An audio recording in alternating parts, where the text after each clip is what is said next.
ధర్నా చేపట్టి 15 రోజులండి. ఇప్పటికి కూడా ఎటువంటి స్పందన లేదు ప్రభుత్వం నుంచి.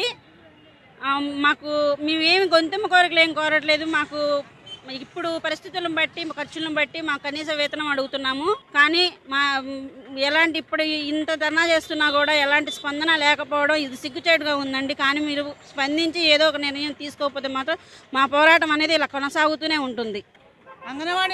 అంగన్వాడీ వాళ్ళము ఈరోజు 15వ రోజుకి సమ్మెలోకి వచ్చామండి.